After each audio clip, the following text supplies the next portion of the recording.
Harry pressed his forehead against the cool glass of the ministry car window and watched the motorway slip past in grey streaks. His trunk sat beside him on the leather seat, Hedwig's cage balanced carefully on top, covered with Vernon's old tartan blanket so the neighbours wouldn't ask questions. The driver, a wizard Harry didn't recognise, middle-aged and silent, hadn't spoken since King's Cross except to confirm the address. 4 Privet Drive, Little Whinging, Surrey. The words sat in Harry's chest, like stones. He'd said goodbye to Ron and Hermione on platform 9 3/4 barely an hour ago, though it felt like days. Hermione had hugged him so tightly he couldn't breathe, her voice wobbling as she promised to write every day. Ron had gripped his shoulder, his ears red, saying something about Quidditch, and next year that neither of them believed. Then Mrs. Weasley had pulled him close, smelling of cinnamon and laundry soap, and whispered that they'd see him soon. Very soon, not to worry. But Dumbledore had been absent from the station. The headmaster who had sat with him in the hospital wing, who had explained about the graveyard and the prophecy and Voldemort's return, he hadn't come to see Harry off, hadn't sent a message. Professor McGonagall had handed Harry over to the ministry driver with pursed lips and a look Harry couldn't read, somewhere between pity and concern. Now, London's outskirts gave way to smaller roads, to roundabouts and retail parks Harry recognised with a sick twist of familiarity. Nearly there. The silence in the car pressed against his ears. He wanted to ask the driver if there was news, if the ministry believed Dumbledore yet about Voldemort, if they'd printed anything in the Prophet about Cedric being murdered rather than the tragic accident story they'd settled on. But the man's shoulders were rigid, his eyes fixed on the road, and Harry couldn't make his throat work around the question anyway. What would he even ask? Did you know I got someone killed? The thought arrived sharp and complete, the way they'd been arriving for days now, cutting through whatever else he was thinking. Cedric's grey face, his open eyes, his father's howl of anguish. Take my body back to my parents. Harry's fingernails dug into his palms. The driver turned onto Magnolia Crescent, then Wisteria Walk, the familiar streets of Little Whinging unrolling like a path to prison. Front gardens identical and tidy. Cars washed on driveways. A woman pushing a pram waved at someone Harry couldn't see. The ordinary world continuing on exactly as it had before, untouched by graveyards or Dark Lords or boys who died in the wrong place. Here we are then, the driver said, pulling up outside number 4. The house looked exactly the same. Neat lawn, aggressive flower beds, door painted a glossy dark blue that Vernon had spent an entire weekend perfecting 2 summers ago. The window of Harry's second bedroom was closed, curtains drawn. He wondered if they'd even bothered to dust it. Before Harry could reach for the door handle, the front door of the house opened. Vernon filled the doorway, his face purple even from a distance, Petunia hovering behind him with her hand at her throat. Dudley was nowhere to be seen, probably hiding in the kitchen or upstairs pretending to be out. The driver got out and opened Harry's door with professional efficiency, then hauled the trunk from the back seat. Vernon descended the front steps like a man approaching something unpleasant, but necessary, something dead that needed removing from the property. That's far enough, Vernon said when the driver reached the garden path. We'll take it from here. The driver glanced at Harry, something almost like sympathy flickering across his face, then back at Vernon. You're the boy's family then? Unfortunately. Vernon's mustache quivered. Now, if you don't mind. I do mind, actually. The driver set the trunk down carefully and straightened, suddenly taller than Vernon, despite being half his width. Young Mr. Potter has had a difficult term. I trust you'll be considerate of that. Vernon's face went from purple to puce. Now you listen here.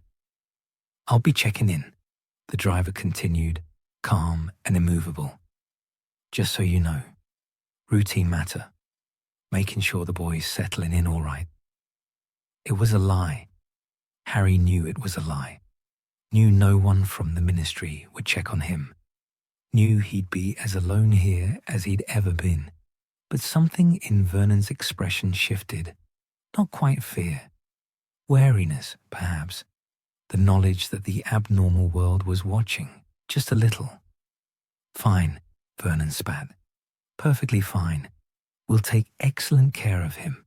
Now get off my property. The driver nodded once to Harry, a tiny gesture of acknowledgement, and returned to the car.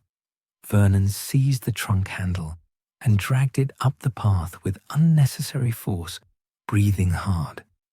Harry followed, Hedwig's cage in his arms, feeling Petunia's eyes on him the whole way.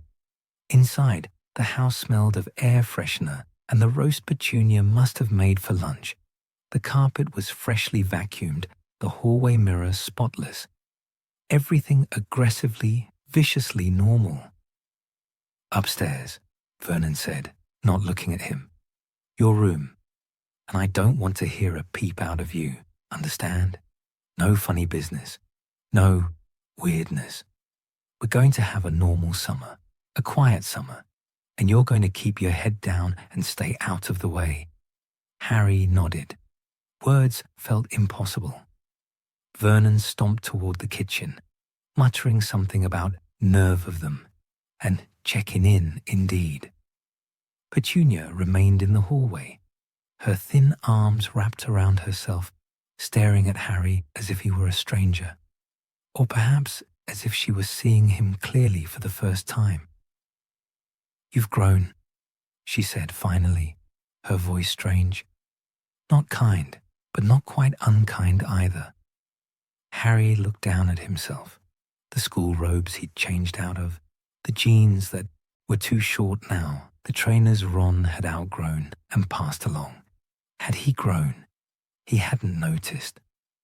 Go on up, Petunia said, softer. I'll bring you something to eat later. She disappeared into the kitchen before Harry could respond. He heard Vernon's voice, angry and low, and Petunia's murmured replies. Then silence. Harry climbed the stairs slowly, each step familiar and hateful. Hedwig shifted in her cage, letting out a soft, questioning trill. At the landing, he paused outside Dudley's second bedroom, his room now, for 4 years running. The door was closed. He turned the handle and pushed it open. The room was smaller than he remembered. Or perhaps he was bigger, like Petunia said. The bed was made with the same thin duvet. The desk cleared of everything except a lamp with a broken shade.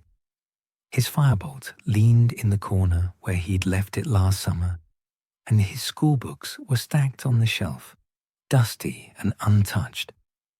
The window overlooked the Dursleys' back garden and the identical gardens beyond, a grid of green stretching toward the horizon. Harry set Hedwig's cage on the desk and opened it. She hopped out immediately, stretched her wings, and flew to perch on the headboard, her amber eyes fixed on him with what looked like concern. I'm all right, Harry told her quietly. It was the first lie he'd told since coming home. He heaved his trunk onto the bed and opened it, staring at the jumble inside. Schoolbooks, quills, the Marauder's map folded small and hidden under his winter robes. The golden egg from the first task. Silent now, useless. His photograph album at the very bottom, wrapped in an old t-shirt. His parents smiling up at him, frozen and permanent and gone. Harry closed the trunk. He couldn't face unpacking. Not yet. Instead, he sat on the edge of the bed and looked around the room properly. 4 walls, 1 window, a ceiling that sloped slightly where the roof came down. He'd spent so many summers in here, counting the days until term started again, until he could go back to Hogwarts, back to magic, back to somewhere he belonged. Now he was counting nothing. Time felt wrong, stretched thin and heavy at the same time.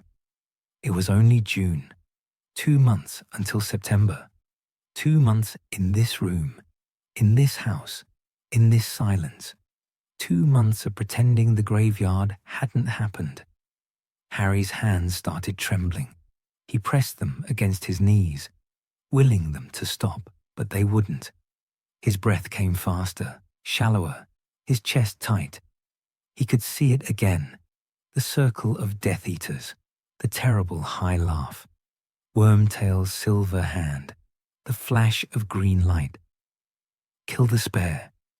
Harry stood up abruptly and went to the window, pressing his palms against the glass. Outside, Mr. Number 7 was mowing his lawn in precise stripes. Mrs. Number 5 was deadheading roses. A cat sunned itself on a wall.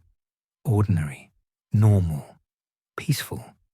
He wanted to scream at them, wanted to shout that Voldemort was back, that Cedric Diggory was dead, that nothing was normal and nothing was peaceful, and didn't they understand? But they wouldn't hear him, couldn't hear him.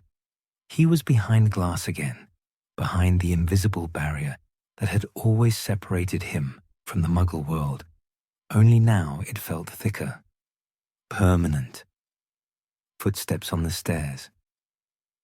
Harry turned as Petunia appeared in the doorway, carrying a plate with sandwiches and an apple. She set it on the desk without comment, her eyes moving around the room as if cataloguing what was there, what had changed. "Thank you," Harry managed. Petunia nodded, already turning to leave. Then she paused, her hand on the doorframe. "Your uncle means it," she said, not looking at him. "About being quiet. We can't have the neighbors asking questions. And Dudley, he's not been himself. Not since," she trailed off, lips pressed thin. "Since the Dementors. Since Dudley had felt what Harry felt, just for a moment. Since Harry had saved him." "I'll be quiet," Harry said. Petunia left, without another word, pulling the door closed behind her. Harry sat back down on the bed and pulled the plate toward him. The sandwiches were cheese and tomato, cut into neat triangles the way Petunia always made them.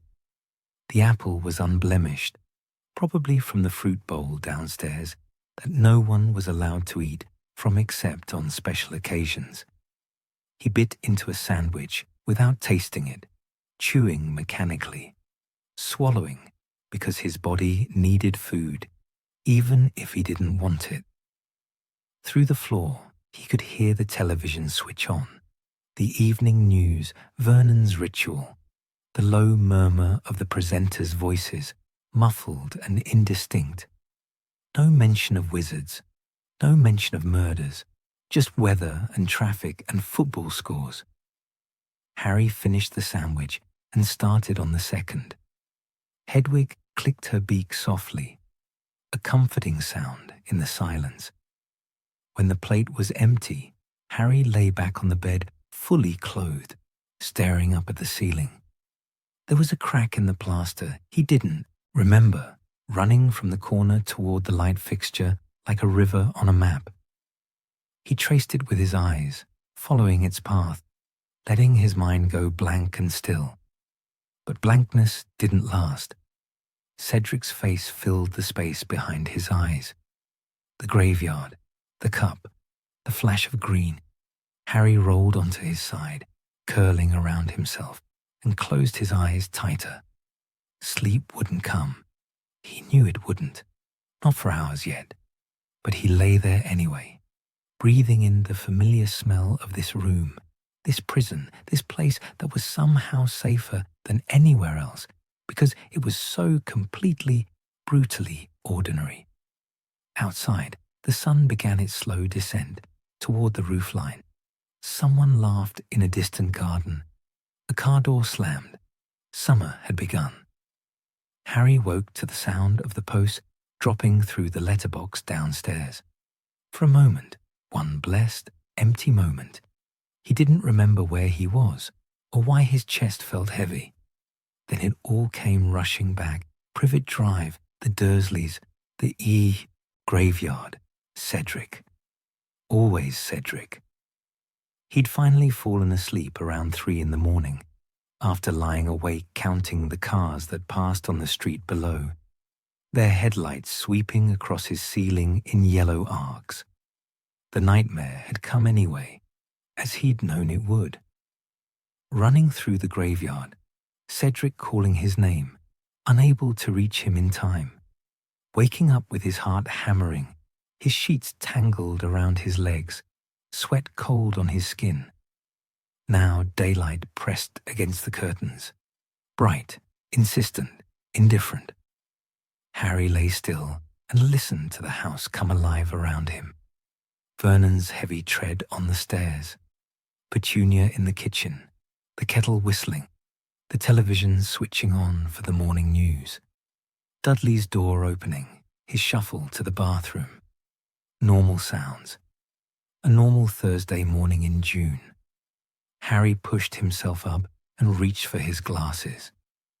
7:15, according to the alarm clock on the bedside table. Dudley's old one. The digital display flickering, slightly.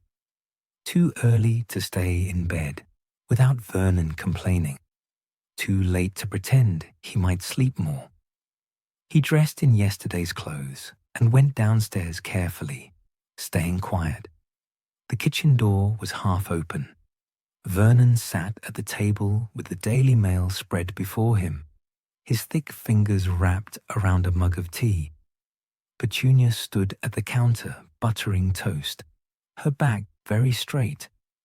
Dudley hunched over a bowl of cereal, spooning it mechanically, his eyes fixed on nothing. None of them looked up when Harry entered. "Morning," Harry said, because it felt wrong not to. Petunia's shoulders stiffened slightly. There's cereal in the cupboard, milk in the fridge. Not exactly warm, but not hostile either. Harry took it as permission and moved around them carefully, keeping his distance. He poured cornflakes into a bowl, added milk, and retreated to the far end of the table, the seat nearest the door, where he could leave quickly if needed.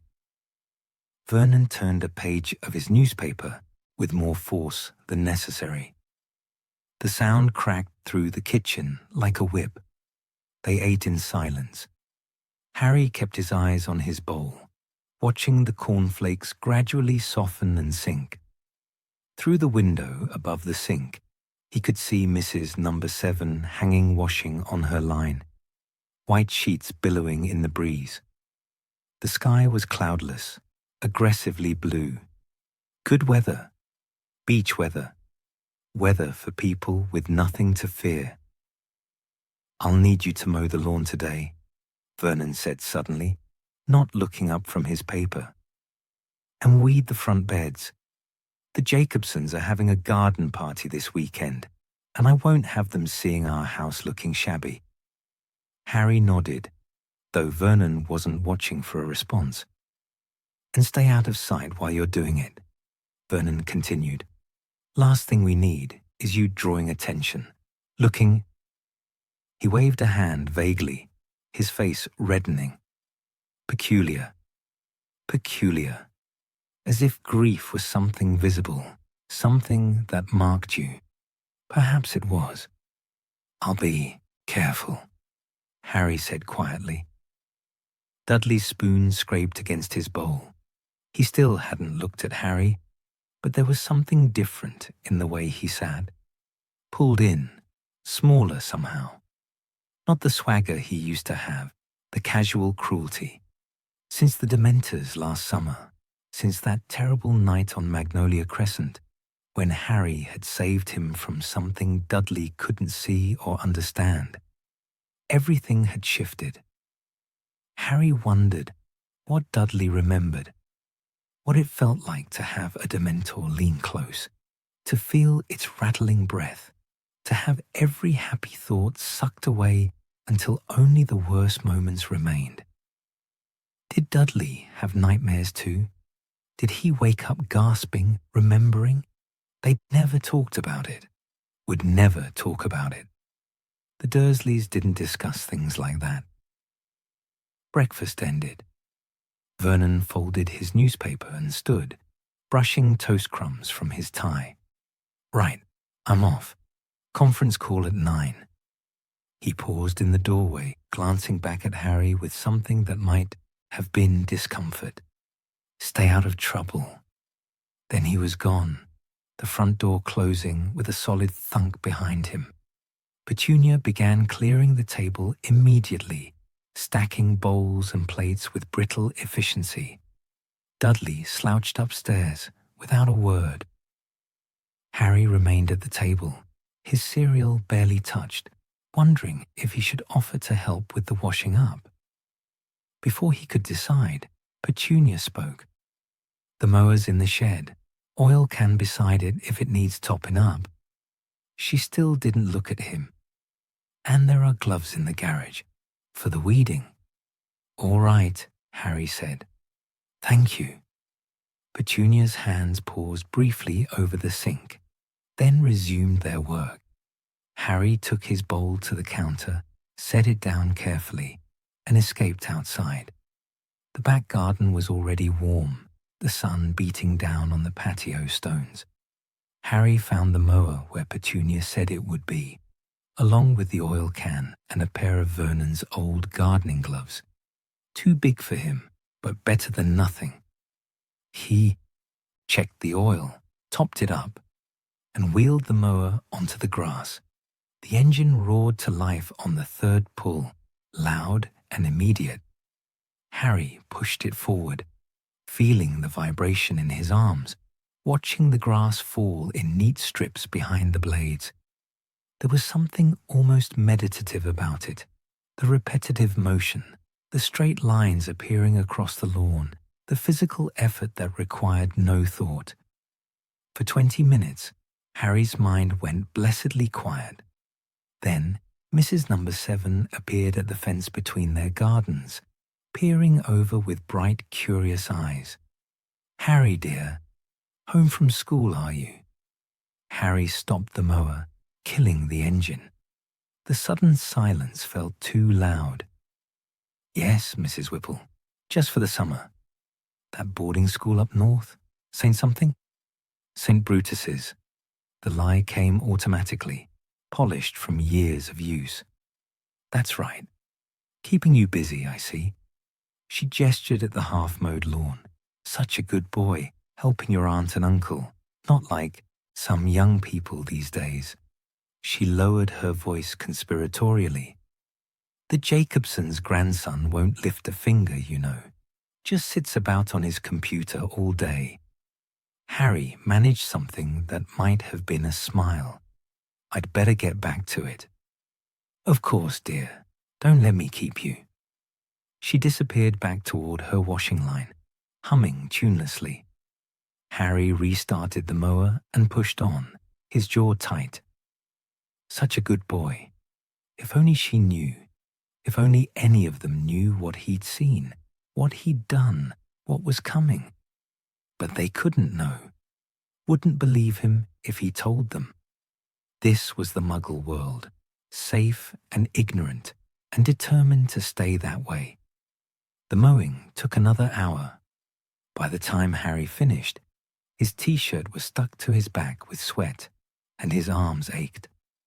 He put the mower away and moved to the front garden, kneeling in the flower beds with the two big gloves. pulling weeds from between Petunia's prized petunias. Cars passed on Privet Drive. Children cycled by, shouting to each other. A delivery van stopped 3 doors down. The world continued its ordinary business, and Harry was part of it, invisible and irrelevant, a boy pulling weeds in the sunshine. Cedric should be doing this, Harry thought suddenly, doing something normal, mowing his own lawn or revising for newts or seeing his girlfriend. Living. His hands stilled in the dirt. The weeds blurred. Harry blinked hard and pulled another dandelion, its root coming up with a satisfying snap. Then another. Another. He worked until the beds were clear and his knees hurt from kneeling. When he finally went back inside, the house was quiet. Dudley's door was closed upstairs, bass-heavy music thumping faintly through the walls. Petunia was in the sitting room, watching some daytime program about house renovations. She glanced up as Harry passed. Finished? Yes. Good. She turned back to the television. There's sandwich things in the fridge if you're hungry. Help yourself. Harry made a sandwich he didn't want and carried it upstairs. Hedwig was sleeping on the wardrobe, her head tucked under her wing. Harry sat at the desk and pulled out a piece of parchment, staring at the blank surface. He should write to someone, Ron or Hermione. Let them know he was all right, or at least alive, which wasn't quite the same thing. But what would he say? Dear Ron, I'm at the Dursleys, and it's awful as always. I keep thinking about Cedric. I keep seeing him die. I can't sleep properly, and I don't know what to do. He couldn't write that, couldn't put that weight on Ron, who wouldn't know what to say, who'd just feel helpless and worried. Dear Hermione, you were right to be concerned. I'm not handling this well. Do you have nightmares too? Do you see his face? No. Hermione would try to help, would send long letters full of careful suggestions and research about grief. And Harry couldn't bear to be analysed right now, couldn't bear to be someone's project. Dear Sirius, I got someone killed. Your advice at King's Cross about being careful, about staying alert, I didn't do that.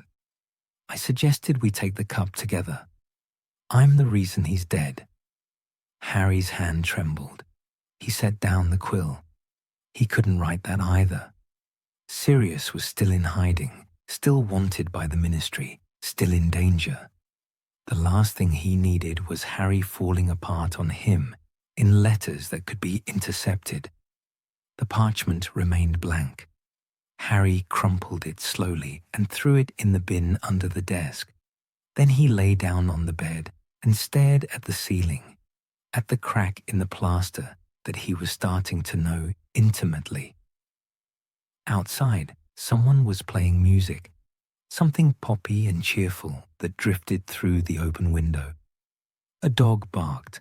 A plane passed overhead, its distant roar fading gradually. Normal sounds. Summer sounds.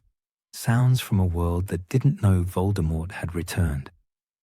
That evening, after a silent dinner of fish fingers and chips, Harry sat by his window and watched. The sun set. The sky went orange, then pink, then deep purple, the colors bleeding across the horizon like watercolors running together. Lights came on in windows across Little Whinging, living rooms glowing warm, families settling in for the evening. Harry wondered if Dumbledore would write, if anyone would write. The silence from the magical world was absolute, and it felt deliberate, as if they'd all agreed to leave him alone, to let him stew in his own guilt and fear. Or perhaps they were just busy, dealing with Voldemort's return, preparing for war, doing important things that didn't include a 14-year-old boy who couldn't even protect his tournament partner. Hedwig stirred on the wardrobe, hooting softly. "I know," Harry told her. "I could send you with a letter. I don't know what to say." She hooted again, more insistently. Then she flew to the desk and tapped her beak against the wood, staring at him with those knowing amber eyes. Harry sighed and pulled out fresh parchment. This time, he didn't overthink it. "Dear Ron and Hermione, I'm at the Dursleys. It's fine. They're leaving me alone mostly. Hope you're both all right. Write back if you can." Harry short, neutral. Nothing that would worry them. Nothing that would reveal too much. Harry folded it carefully, tied it to Hedwig's leg, and carried her to the window. "Ron first," he said. "Then Hermione. Then come straight back." Hedwig nipped his finger gently, affectionately, and launched herself into the darkening sky. Harry watched her go, a white shape against the purple, until she disappeared beyond the roofline. The room felt emptier without her, quieter. Harry closed the window and lay down on the bed again, fully clothed, not bothering to get under the duvet. Tomorrow would be the same as today, and the day after that. Weeks of this stretching ahead, each one identical and suffocating. He closed his eyes and tried not to think about graveyards. Sleep, when it came, brought the nightmares with it. It always did. The second week dragged itself into existence. Days folded into each other, indistinguishable. Mornings spent doing chores Vernon assigned with increasing irritation. Afternoons in his room staring at walls or pretending to read books he couldn't focus on. Evenings listening to the news with his ear pressed to the floor.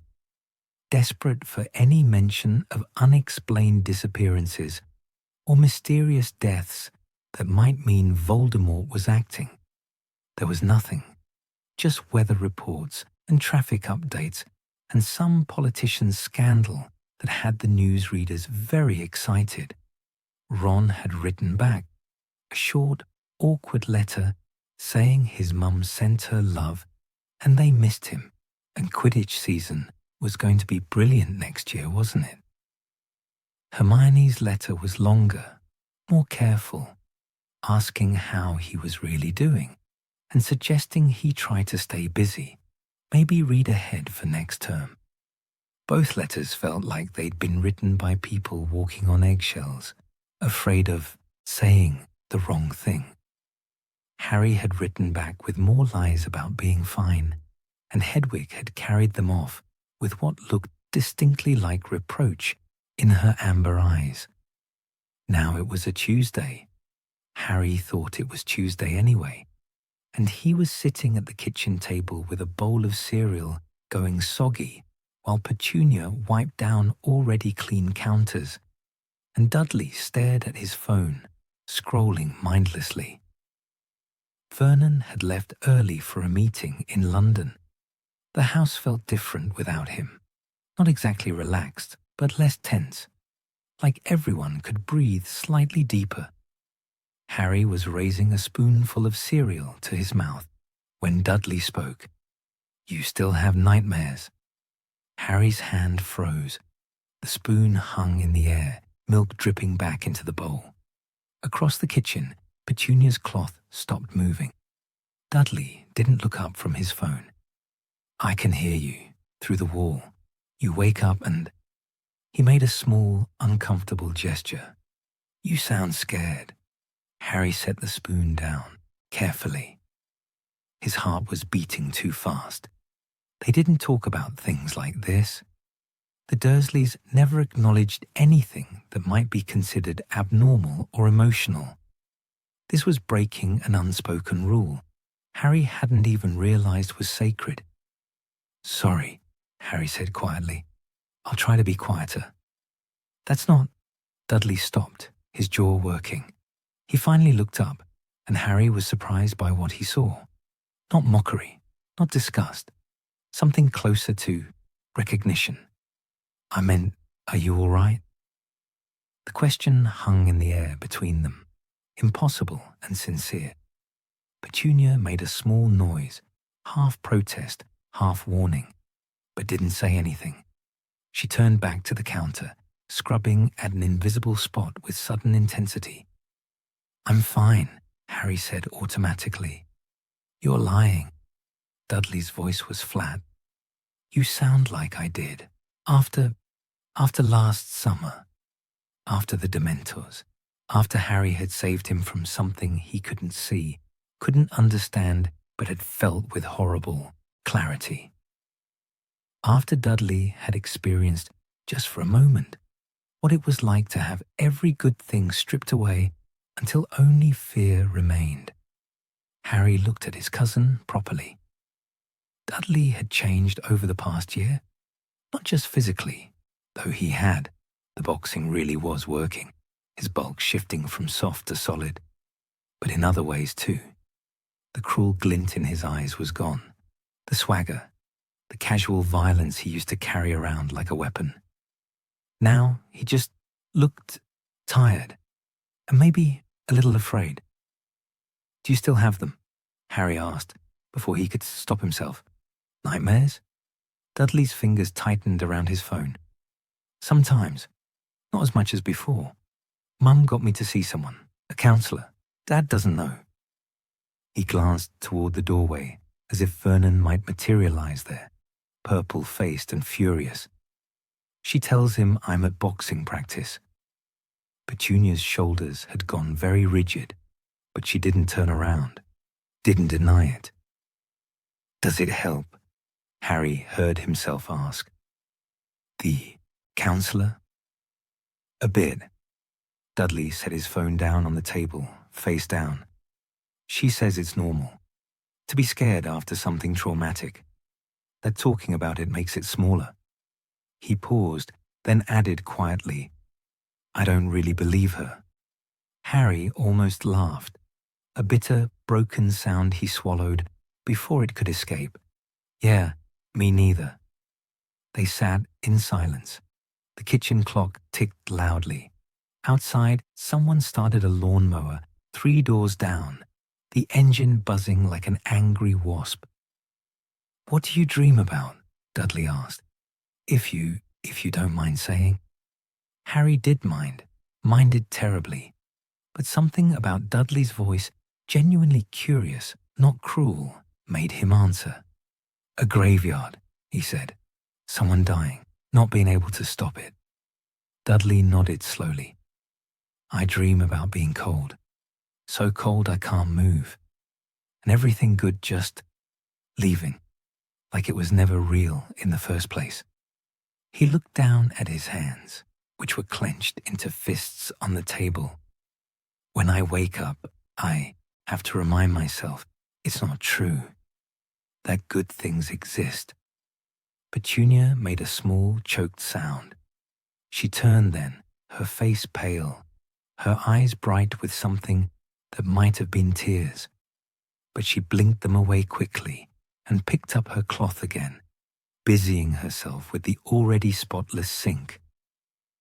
Harry stared at Dudley, trying to reconcile this person with the boy who used to chase him with his gang, who used to make his life miserable, who used to laugh when Vernon yelled at him. They were the same person somehow. Both things could be true. "I'm sorry," Harry said, though he wasn't entirely sure what he was apologizing for. For the Dementors, maybe. For introducing this kind of fear into Dudley's life.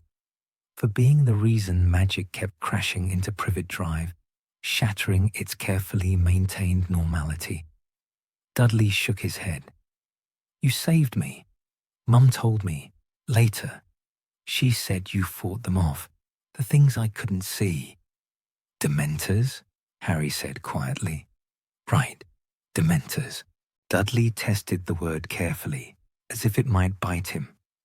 "So, thanks. I never said that before. Thanks." The word sounded strange in Dudley's mouth. Foreign, but genuine. "You're welcome," Harry said, because he didn't know what else to say. Petunia abandoned her cloth and left the kitchen abruptly, her footsteps quick on the stairs. Harry heard her bedroom door close with a soft click. Not a slam, just a closing, a retreat. Dudley picked up his phone again, but didn't look at it. Dad says I shouldn't talk to you about this stuff. Says it'll make things worse. Encourage weirdness. He said the last word with distaste, but not the way Vernon did. More like he thought it was a stupid word to use. He's probably right, Harry said, about making things worse. Talking doesn't really help, does it? Doesn't hurt either, Dudley replied. That's what the counselor says. And I don't know. Maybe she's right. He stood up, pushing his chair back. I'm going out. Boxing gym. Proper. Practice this time. He paused at the doorway, his hand on the frame, and looked back at Harry with an expression that was almost sympathetic. It gets easier, Dudley said. The nightmares.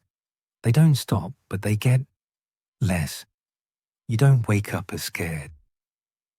Then he was gone, his heavy tread on the stairs, the front door opening and closing. Harry sat alone in the kitchen, his cereal completely soggy now, inedible. He pushed the bowl away and rested his head in his hands, trying to process what had just happened. Dudley Dursley had asked if he was all right, had shared his own nightmares, had thanked him for saving his life. It felt impossible, wrong somehow, as if the world had tilted sideways and Harry hadn't noticed until just now, but also not wrong, just different, unexpected. That evening, Harry found something outside his bedroom door. At first, he almost stepped on it. A curly whirly bar, still in its wrapper, sitting on the carpet just past the threshold. He picked it up, frowning. It hadn't been there when he'd gone downstairs for dinner. Someone had put it there deliberately. Harry turned the chocolate bar over in his hands. It was the kind Dudley used to hoard in his second bedroom, back when Harry slept in the cupboard under the stairs. The kind Dudley would eat in front of him, slowly, making exaggerated sounds of enjoyment, while Harry pretended not to care. Now, here was one, outside his door, with no note, no explanation. Harry looked down the hallway. Dudley's door was closed, but light showed underneath it, and Harry could hear the faint sounds of music playing. He thought about knocking, thought about saying thank you or asking why, or acknowledging this strange gesture. Instead, he took the chocolate bar into his room and set it on his desk. He wasn't hungry, hadn't been properly hungry since returning to Privet Drive. Food mostly something he forced down because his body needed it. But the gesture itself felt important, worth keeping. Hedwig clicked her beak from the wardrobe, tilting her head curiously. I don't know either, Harry told her.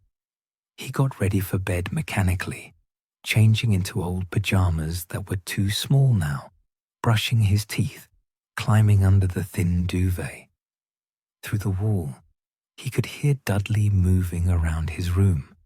Footsteps, a drawer opening, the creak of bed springs as he sat down.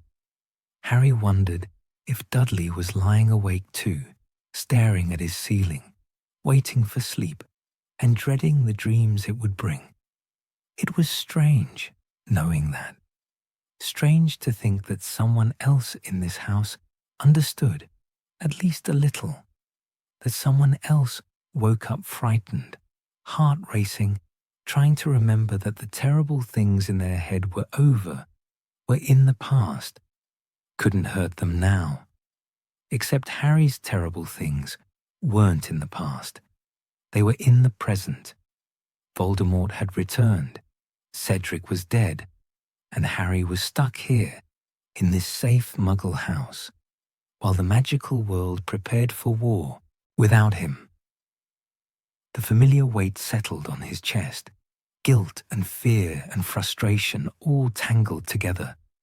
Harry closed his eyes and tried the thing the counselor had told Dudley, the thing Dudley had passed on without realizing. Talking makes it smaller. Cedric Diggory died. Harry whispered into the darkness. I couldn't save him. I suggested we take the cup together, and it killed him. Voldemort is back. I'm scared. I don't know what to do. The words hung in the air, then faded. Nothing changed. The guilt didn't get smaller. The fear didn't ease. But maybe, it felt slightly less like a secret he had to carry alone. Through the wall, Dudley's music stopped. The house settled into its nighttime sounds. The boiler clicking, the creak of old wood, the distant hum of traffic on the main road. Harry pulled the duvet up to his chin and stared at the ceiling, at the crack in the plaster that he'd memorized by now. He thought about Dudley boxing at the gym, working his body until it was too tired to be afraid. Thought about Petunia bringing him food, her small, silent acts of something that wasn't quite kindness, but wasn't cruelty either. Thought about the chocolate bar on his desk, an offering from someone who didn't know how else to say I understand. It didn't make Privet Drive home. Didn't make the Dursleys family, not really. Didn't fix anything. But it made the silence slightly less suffocating. When the nightmare came that night, and it did come, the same as always, Harry woke up gasping and disoriented, his t-shirt soaked with sweat. He lay in the darkness, waiting for his heart to slow, reminding himself where he was. 4 Privet Drive, his bedroom, safe, and on the other side of the wall, so quiet Harry almost missed it. He heard movement. Dudley awake too. Getting out of bed, footsteps to the window, then back. The same ritual Harry performed, probably.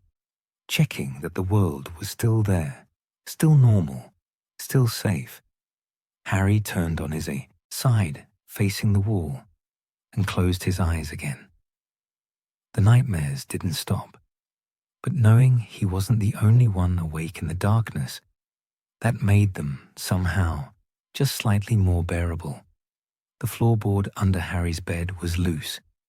He discovered it by accident 3 days ago, moving his trunk to retrieve a fallen quill, and the board had shifted under his weight with a soft creak. Now he pried it up carefully with his fingers, revealing a gap just wide enough to hide things. The stack of letters was growing thicker. Harry added the newest one, 3 pages to Sirius, written in the grey early morning hours when sleep wouldn't come, and replaced the floorboard, pressing it down until it sat flush again. 15 letters now, maybe 16. He was losing count. He sat back on his heels and stared at the spot. All those words, all that honesty he couldn't send, trapped in the darkness under his bed like something shameful. Which maybe it was. Maybe pouring your fear and guilt and confusion onto parchment at 3 in the morning was shameful. Maybe it meant he was weak, that he couldn't just cope the way everyone expected him to. But it was the only thing keeping him from feeling like he was disappearing entirely. Harry stood and went to the window. Outside, the sun was just beginning to rise, painting the sky in shades of pink and gold that felt almost offensive in their beauty. How dare the world be beautiful when everything was so wrong? He hadn't slept properly in days. The nightmares came every time he closed his eyes. Not just the graveyard anymore, but variations. Cedric dying over and over in different ways. Voldemort's red eyes fixed on him. Wormtail's silver hand. The circle of Death Eaters laughing. Sometimes he dreamed of the maze itself. Hedges closing in, unable to find the way out. searching endlessly for something he'd lost. He'd given up fighting it. Now, he just waited for dawn, writing letters he'd never send, listening to the house settle and creak around him. Hedwig hooted softly from the wardrobe, a questioning sound. "I'm all right," Harry lied. Again, she hooted louder, more insistent, and flew to his shoulder. Her talons gripped carefully, not painfully, and she pressed her face against his cheek.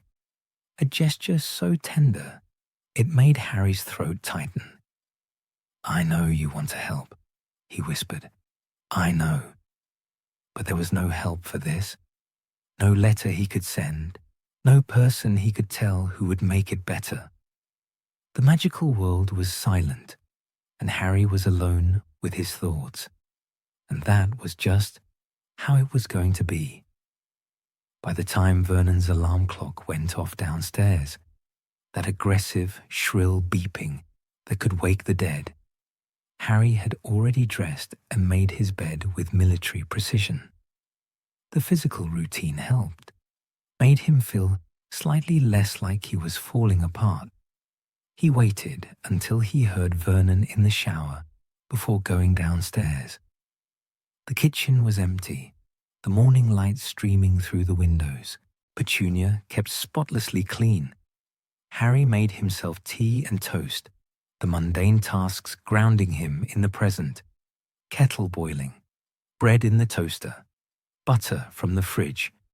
He was sitting at the table, staring at his toast without eating it. When Petunia entered, she moved around him silently, preparing Vernon's breakfast, moving with the efficiency of someone who'd performed the same routine for decades. But Harry noticed she'd started making slightly more food than necessary, an extra slice of bacon, another egg. She never offered them to him directly, just left the extras on the counter where he could reach them if he wanted. He never did, but the gesture existed anyway. "You look tired," Petunia said suddenly, not looking at him. Harry glanced up, surprised. "I'm fine." "You look tired," she repeated, sharper this time. "Are you eating properly? You're getting too thin." "I eat." It was mostly true. He ate enough to function anyway. Petunia's lips pressed into a thin line. She cracked an egg into the pan with unnecessary force. "Your mother used to do that when she was worried about something. Stop eating properly. I could always tell when something was wrong at that school of hers because she'd come home for Christmas looking like a ghost." Harry stared at her. Petunia never talked about his mother, never. The whole topic was forbidden, dangerous, something that made Vernon's face go purple and the air in the house go tight and uncomfortable. "I didn't know that," Harry said carefully. "There's a lot you don't know." Petunia flipped the egg with sharp, precise movements. "A lot I've never told you. About her. About before. Before Hogwarts. Before magic. Before everything changed and Lily Evans became something her sister couldn't understand or forgive." Harry wanted to ask more, wanted to ask everything, wanted to know about his mother as a child, as a sister, as a person before she became his parents' photograph. But Vernon's heavy tread on the stairs stopped him. Petunia's expression closed immediately, shuttering like a door slammed shut. Vernon entered, already dressed in his work suit, his tie knotted with aggressive precision. "Morning. What's for breakfast?" "Bacon, eggs, toast, as always." Petunia's voice had gone flat, neutral. Vernon grunted and sat down at the head of the table. He unfolded the newspaper with a snap and disappeared behind it. Harry took his toast and tea and retreated to the far end of the table, making himself small, invisible. They ate in tense silence. Harry watched his uncle over the rim of his teacup. The way Vernon's jaw worked as he chewed, the way his eyes scanned the headlines with increasing irritation, the way his face was already starting to redden, even though it was barely 7:30 in the morning. How did people live like this? Harry wondered. How did they build entire lives around silence and avoidance? Around never saying what they meant, around pretending everything was fine when it so clearly wasn't. But then Harry was doing the same thing, wasn't he? Hiding letters under floorboards, lying when people asked if he was all right, pretending he wasn't falling apart. Maybe everyone was pretending. Maybe that's all anyone ever did. After breakfast, Harry escaped to his room and pulled out fresh parchment. He'd promised to write to Ron and Hermione again. They'd sent another round of carefully cheerful letters that made his chest ache with their obvious concern. But every time he tried, the words came out wrong. Dear Ron, thanks for your letter. I'm glad the Chudley Cannons are doing well. You're right. Next year's Quidditch season will be brilliant. I'm not sleeping. I can't stop thinking about the graveyard. Sometimes I wonder if Cedric's parents hate me. They should hate me. I hate me. Harry crossed out the last paragraph viciously until the parchment tore. Started again. Dear Ron, how's your summer going? Mine's the usual. Dursleys being Dursleys. At least they're leaving me alone mostly. Do you ever think about Cedric? Does it keep you up at night? Or is it just me? Is there something wrong with me that I can't just move on? Another crossed out paragraph. Another crumpled piece of parchment in the bin. Harry pushed the parchment away and dropped his head into his hands. Why was this so hard? Why couldn't he just write a normal letter, say normal things, pretend to be the person everyone wanted him to be? Because he wasn't that person anymore. Maybe he never had been. He pulled out a fresh sheet and started again, this time not for Ron. Dear Hermione, you asked how I'm really doing. The truth is, I don't know. I feel like I'm underwater and everyone else is on the surface and I can't quite reach them. Does that make sense? Probably not. I keep thinking about what you said at the station, about how it wasn't my fault, about how Cedric made his own choice. But you weren't there, Hermione. You didn't see his face. You didn't hear what he said before we took the cup. Together, he said. He trusted me, and I got him killed. I don't know how to live with that. I don't know how to be normal when I know what's coming. Voldemort's back, and nobody believes it except us, and Dumbledore hasn't written once, and I feel like I'm going mad here, just waiting for something terrible to happen. I'm sorry. This is too much.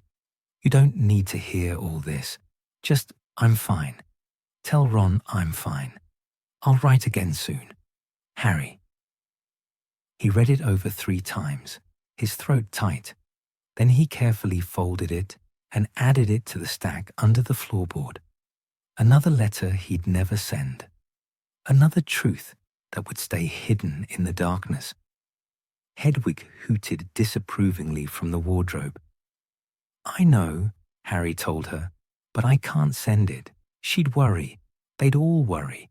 And there's nothing they can do anyway, so what's the point? Hedwig ruffled her feathers and turned her back on him, a clear statement of opinion. Harry lay back on his bed and stared at his familiar crack in the ceiling. The house was quiet around him. Dudley was out again, probably at the gym or maybe with friends he never talked about. Vernon was at work. Petunia was downstairs doing whatever it was she did all day, cleaning things that were already clean, watching her programs, maintaining her perfect house. and Harry was here, alone with his thoughts and his letters and his guilt. He thought about Sirius, hiding somewhere, constantly moving, constantly in danger. What would Sirius think if he knew Harry was falling apart? Would he be disappointed? Would he tell Harry to be stronger, to cope better, to be more like James Potter, brave and confident, and apparently never afraid of anything? Harry pulled out more parchment. Dear Sirius, I don't know how to be what everyone needs me to be. You knew my dad. You said he was brave, that he never backed down from anything. But I'm not like that. I'm scared all the time now. Scared of sleeping. Because of the nightmares. Scared of what's coming. Scared that I'm not good enough to face it. I killed Cedric. I know you'll say I didn't. That it was Voldemort. That I did everything I could. But that doesn't change the fact that he's dead and I'm alive, and it should have been me. It should have been me instead. I wish I could talk to my parents. I wish I could ask them if they were ever this scared, if they ever felt like they were drowning. But they're gone, and you're in hiding, and Dumbledore won't write, and I'm just here. Stuck. Waiting. I'm sorry. You don't need this either. You have enough to worry about. Harry. He folded it carefully and added it to the stack. Then he pulled out the entire collection of letters and spread them across his bed, reading them in the grey afternoon light. 15 letters. 16 now, with the new one to Sirius. Pages and pages of fear and guilt and confusion. Words he couldn't say out loud. Thoughts he couldn't share. Looking at them, all together like this, Harry felt something shift in his chest. Not quite relief, but something close to it. This was real. These letters, this pain, this struggle, it was all real. He wasn't imagining it, wasn't being dramatic or weak. He was hurting, genuinely and deeply, and that was allowed. It was allowed to hurt. Harry gathered the letters carefully and returned them to their hiding place. Maybe someday he'd send them. Maybe someday he'd be brave enough to let someone see this version of him, raw and frightened and falling apart. But not today. Today, they could stay hidden, safe in the darkness where they couldn't hurt anyone, where they couldn't disappoint anyone. That evening, Harry sat at his window and watched the sun set again. The sky turned orange, then pink, then deep purple, the colors shifting and blending like paint on canvas. Somewhere in the distance, he could hear children playing, their laughter high and clear, innocent and untouched by war or death or nightmares. He wondered what it felt like to be that carefree, if he'd ever been that carefree himself. Maybe before Hogwarts, before he knew about magic and destiny and prophecies. Or maybe, not even then. Maybe he'd always carried this weight, this sense that something terrible was waiting just around the corner. Hedwig flew to the windowsill and pressed against the glass, wanting out. Harry opened the window for her, and she launched herself into the evening air, her white wings catching the last of the sunlight as she disappeared over the roofline. Harry watched her go and felt a sharp pang of envy. What would it be like to just fly away? To leave everything behind, the guilt, the fear, the crushing weight of expectation? To be free? But he wasn't free, would never be free. Not as long as Voldemort existed, not as long as people were counting on him to be something he didn't know how to be. Harry closed the window and turned back to his room. The letters were under his bed, hidden, but present. Tomorrow, he'd probably write more, and the day after that, and the day after that, filling pages with words that would never be read, truths that would never be spoken. It wasn't much, but it was something. It was survival in its own strange way. And for now, that would have to be enough. July arrived without announcement, sliding into place like it had every right to be there. Harry knew it was July only because Petunia had turned the calendar page in the kitchen, a floral print with July written in curling script across the top, photographs of roses and lavender filling the squares below each date. Summer was halfway over, halfway done. The thought should have brought relief, but it didn't. Instead, Harry felt a strange, creeping dread that had nothing to do with Voldemort or Death Eaters or the magical world. It was something more immediate, more suffocating.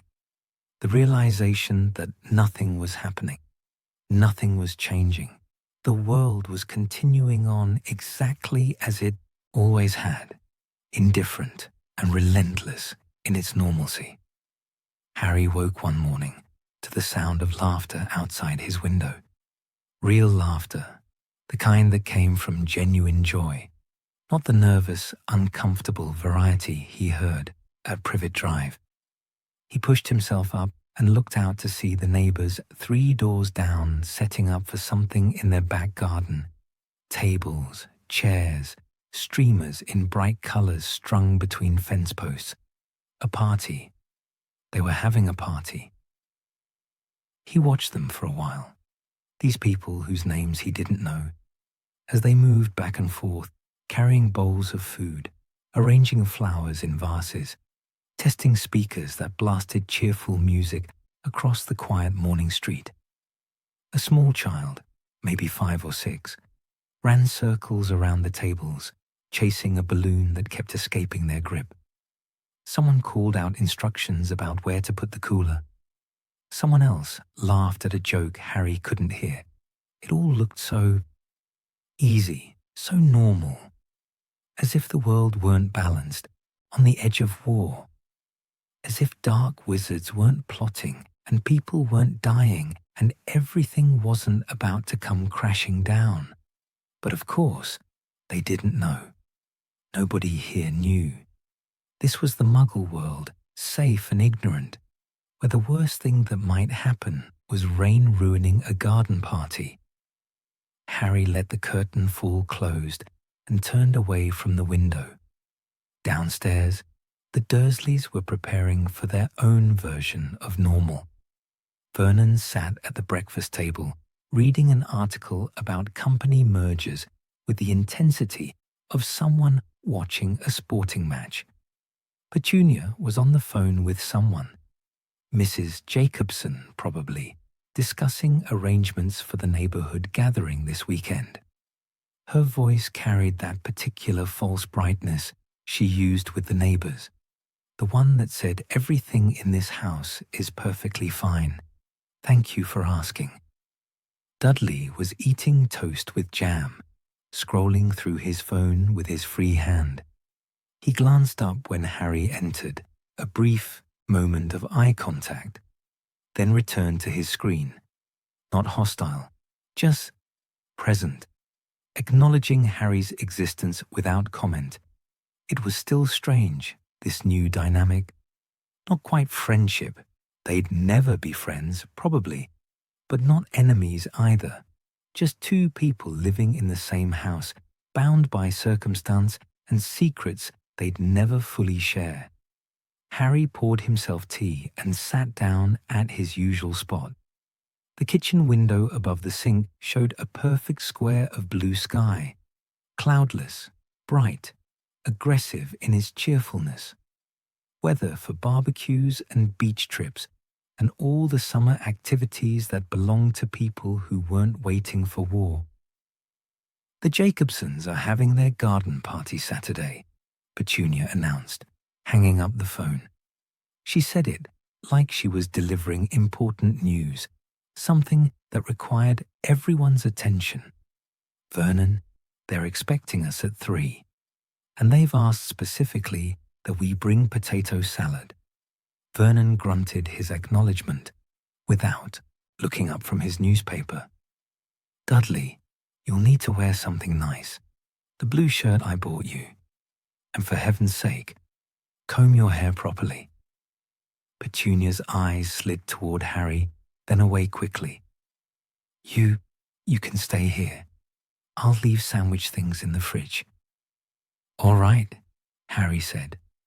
Relief and something else, something that might have been loneliness, twisted together in his chest. Of course he wouldn't go to the party. Of course he'd stay home, hidden away, the embarrassing secret the Dursleys kept locked in the spare bedroom. It was better this way. Easier. He wouldn't have to smile and make small talk and pretend everything was fine while screaming inside. But still, the exclusion stung in a way he hadn't expected. Vernon folded his newspaper and stood, brushing crumbs from his tie. Right, off to work. Meeting with the Grunnings board this morning. Very important.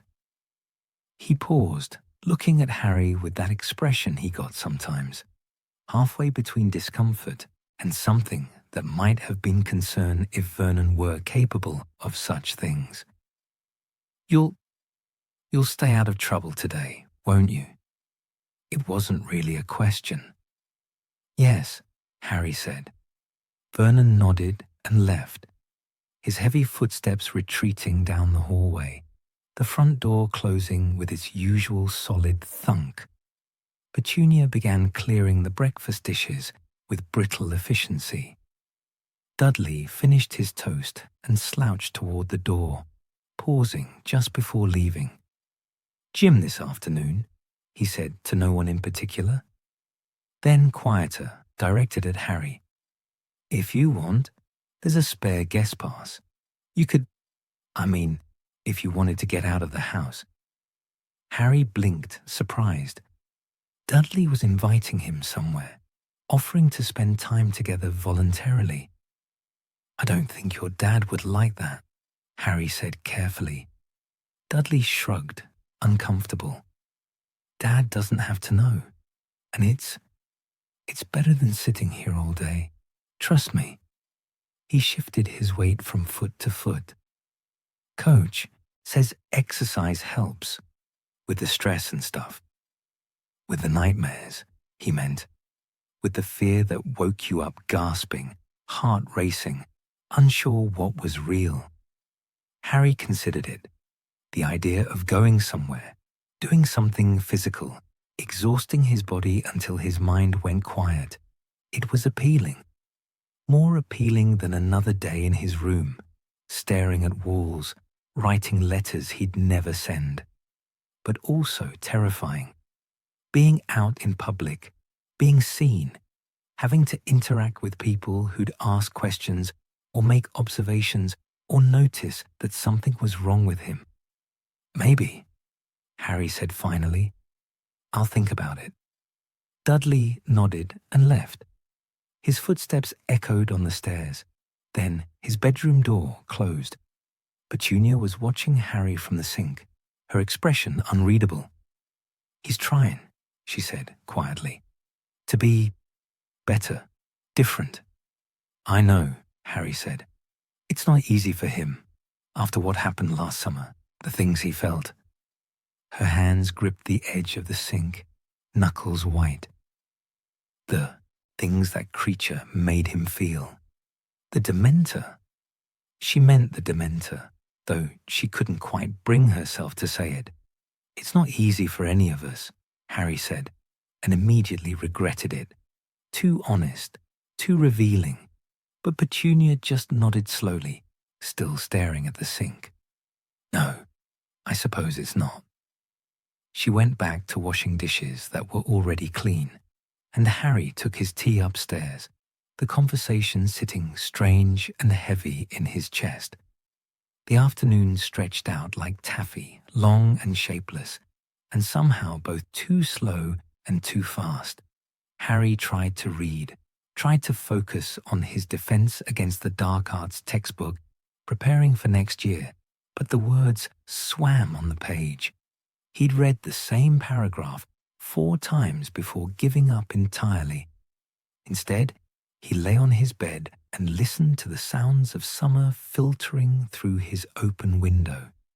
The hum of lawnmowers, children shrieking with laughter in a paddling pool somewhere nearby, an ice cream van playing its tinny, cheerful tune as it crawled through the streets.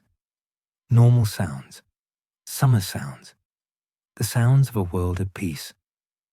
Harry closed his eyes and tried to imagine what his summer might have been like in a different world.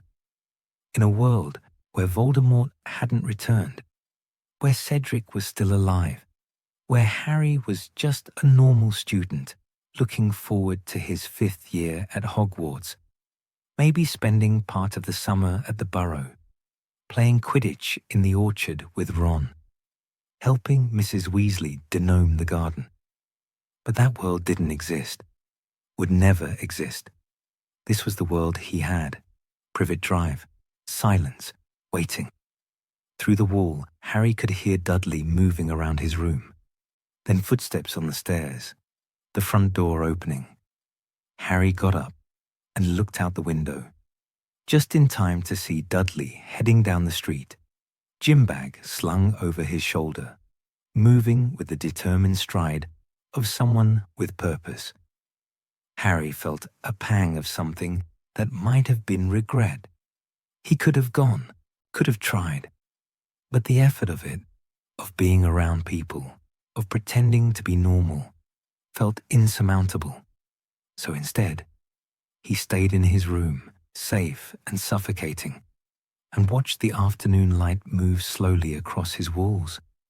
That evening, as the sun began its descent, Harry heard something he hadn't expected. Fireworks. At first, he thought he was imagining it, but no. There it was again, a distant boom followed by a crackling whoosh. He went to the window and looked out toward the horizon, where the sky was turning orange and pink above the roofline. Somewhere in Little Whinging, or maybe the next town over, someone was setting off fireworks. Early, unauthorized fireworks that had nothing to do with Guy Fawkes Night or New Year's Eve. Just fireworks. Because someone felt like celebrating something. Harry watched as a burst of red sparks fountained up into the darkening sky, then faded, then green, then gold. They were too far away to be impressive, just small flashes of color and light. But something about them made Harry's chest tighten. Magic. They looked like magic.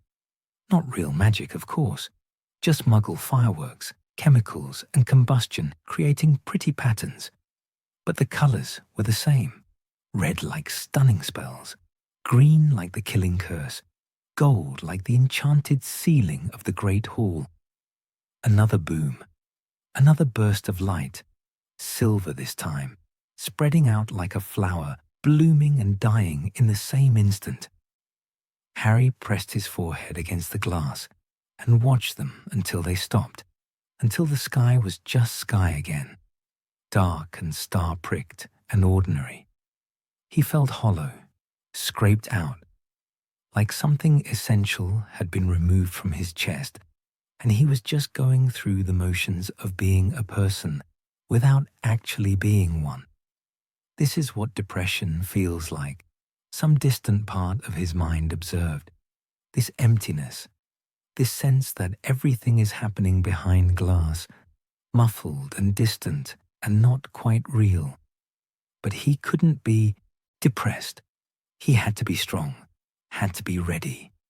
Voldemort was out there, planning, recruiting, preparing for war. Harry couldn't afford to fall apart, couldn't afford to be weak. Except he was falling apart, had been falling apart for weeks now, slowly and quietly, and no amount of denial would change that. A soft hoot made him turn. Hedwig had returned from hunting, a small mouse dangling from her beak. She flew to her perch on the wardrobe and proceeded to eat her prey with the calm efficiency of a predator who knew exactly what she was. Harry envied her that certainty, that clear sense of purpose and identity. Hedwig was a hunter. She knew what she was meant to do. There was no confusion, no existential crisis, no wondering if she was good enough or strong enough or brave enough. She just was. "I don't know what I am anymore," Harry told her quietly. Hedwig paused her meal to regard him with those knowing amber eyes. Then she hooted once, a soft, almost sympathetic sound, and returned to eating. Harry turned back to the window. The sky was fully dark now, the first stars beginning to emerge. Somewhere in this same sky, Ron and Hermione were looking up at the same stars. So was Sirius, hiding wherever he was hiding. So were all the people at Hogwarts, the teachers and ghosts and portraits who populated that castle that felt more like home than this place ever had. But they were all separate, all isolated in their own spaces.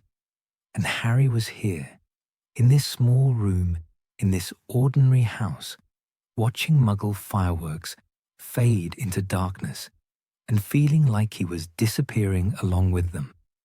Saturday arrived, with unnatural brightness. Harry woke to the sounds of preparation, Vernon shouting instructions, Petunia clattering in the kitchen, Dudley's heavy footsteps on the stairs, the Jacobsons' party, the big neighborhood event, the thing everyone had been preparing for all week. Harry stayed in bed until the house went quiet, until he heard the front, took the close, and Vernon's car start up in the driveway. Then he got up and went downstairs. The kitchen was immaculate, everything put away, surfaces gleaming. On the counter sat a plate covered with cling film, sandwiches cut into neat triangles, an apple, a packet of crisps. Petunia's version of care. Silent, practical, slightly resentful. Harry took the plate upstairs and ate mechanically, staring out the window at the empty street. Every house on Privet Drive was probably at the party now. Every family except him. Every normal person doing normal things, laughing and eating and being together while Harry sat alone in a silent house. He should be grateful for the solitude. He'd spent weeks wanting to be left alone, wanting everyone to stop asking if he was all right. Now he had it. Complete isolation, complete quiet. It felt terrible. Harry set the empty plate aside and pulled out parchment. Maybe writing would help. Maybe if he could just get the words out, organize his thoughts, make sense of what he was feeling. Dear Sirius, everyone's at a party, a neighborhood thing. The Dursleys left me here, which is fine. I wouldn't have wanted to go anyway. But the house is so quiet, and I keep thinking about how different this summer could have been. I should be at the Burrow by now, shouldn't I? That was the plan, before everything went wrong. A week or two with the Weasleys, flying and laughing and being normal. But Dumbledore hasn't written. Nobody's written, except Ron and Hermione. And their letters are so careful, so worried, like they think I'm going to break if they say the wrong thing. Maybe I am going to break.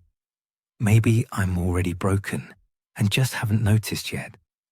I don't know why I'm writing this. You can't receive it. You can't write back. But somehow it helps, putting these thoughts somewhere outside my own head, making them real, even if nobody ever reads them. I miss Hogwarts. I miss feeling like I belong somewhere. I miss... Harry stopped, his quill hovering over the parchment. What did he miss? Safety? Certainty? The version of himself that existed before the graveyard? All of it. He missed all of it. He finished the letter with meaningless pleasantries and added it to the stack under the floorboard. 23 letters now, nearly 24 pieces of himself hidden away, secrets kept from everyone, including himself sometimes. The afternoon crawled past. Harry tried to nap but couldn't. Tried to read but the words wouldn't stick. Tried to just exist in the moment, be present, accept where he was, all the things Hermione would probably suggest if she were here.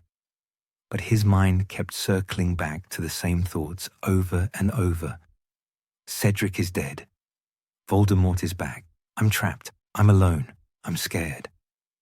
Around 5 o'clock, Harry heard voices and laughter drifting from several gardens away. The party must be in full swing now. All those normal people doing normal things, living their normal lives. Harry went to the window and stared out at the empty street, the perfect gardens, the houses full of families who'd never know war was coming. Should he warn them? Could he? Would they even believe him if he stood in the middle of Privet Drive and shouted that a dark wizard had returned, that danger was coming, that their safe little world was about to shatter? No, they'd think he was mad. Call the police, have him carted off, and the Dursleys would never forgive him for bringing that kind of attention to their precious normal life. So he said nothing, did nothing, just stood at the window and watched the sun set on another empty day, another day of suffocating normalcy, another day of pretending the world wasn't ending. When the Dursleys finally returned, loud and cheerful from the party, full of gossip about who said what and who wore what, Harry was back in bed, pretending to be asleep. Through his closed door, he heard them settle into their evening routine, television on, kettle boiling, the comfortable sounds of people who fit perfectly into their own lives. Harry pulled the duvet over his head and closed his eyes. Tomorrow would be the same, and the day after that, and the day after that. Summer stretched ahead, endless and unbearable, and Harry was drowning in its normalcy. Harry found the new sheets by accident. He'd been making his bed, a habit he'd developed at Hogwarts, something that gave structure to shapeless mornings. When he noticed that the duvet cover looked different, cleaner somehow, less worn, he pulled it off and stared. New sheets. Not just clean, actually new. The fabric was softer, not threadbare at the edges like the old ones had been. The color was still bland. Beige, of course, the exact shade of every other textile in the house. But they were undeniably new, and the pillowcase matched. And when Harry turned around, he noticed the curtains had been replaced too. Same color, same boring, inoffensive beige, but new. Harry sat down on the edge of the bed, running his hand over the unfamiliar smoothness of the sheets. When had this happened? He'd been in this room every day, barely leaving except for meals and chores. How had he not noticed? But he knew how. He'd stopped noticing much of anything lately. The days blurred together, each one identical to the last, and Harry moved through them like a ghost, present but not really there, going through the motions without actually engaging. Now, though, he was noticing, and he didn't know what to make of it. Petunia had done this, must have done it while he was downstairs or in the bathroom, quickly and quietly, without announcement or explanation. New sheets, new curtains, small things, practical things, but things that required thought, money, effort, things that required caring, at least a little. Harry stood and went to the window, touching the new curtains. They were the same style as the old ones, plain, functional, designed to blend into the background, but they weren't the old ones. They were fresh, unmarked by years of sun fading and dust accumulation. Why? He found Petunia in the garden, deadheading roses with small, precise snips of her pruning shears. She wore her gardening gloves and a wide-brimmed hat to protect her from the sun, and she moved along the flower bed with the focused intensity of someone who found peace in routine tasks. Harry stood at the back door for a moment, uncertain. Then he stepped outside. "Thank you," he said, "for the sheets and the curtains." Petunia's hands paused, shears hovering over a wilting rose. She didn't turn around. They were old, needed replacing anyway. "Still, thank you." Petunia snipped the dead flower off with a sharp click. "You're welcome." Silence stretched between them, awkward and heavy. Harry should go back inside, should leave her to her gardening and retreat to his room where things made sense, or at least where the lack of sense was familiar. But something made him stay. "You said my mum used to stop eating," Harry said quietly. "When she was worried." Petunia's shoulders stiffened. For a long moment, she didn't respond. Then, slowly, she moved to the next rosebush and began examining its blooms. She did. Summer before her 6th year, she came home so thin I could see her collarbones through her shirt. Mum was beside herself with worry. Petunia's voice was careful, controlled. Lily wouldn't say what was wrong, just that school had been difficult, that she'd had to make some hard decisions. Harry thought about 6th year, about how the Marauders had formed, how Snape and his mother had fallen out, about the war that was beginning. Even then, the Dark Wizard gathering followers who would become Death Eaters. "Did she ever tell you?" Harry asked. "What was wrong?" "No." Petunia snipped another dead rose. "She stopped confiding in me after she went to that school, after she became special." The word came out bitter, old resentment still sharp after all these years.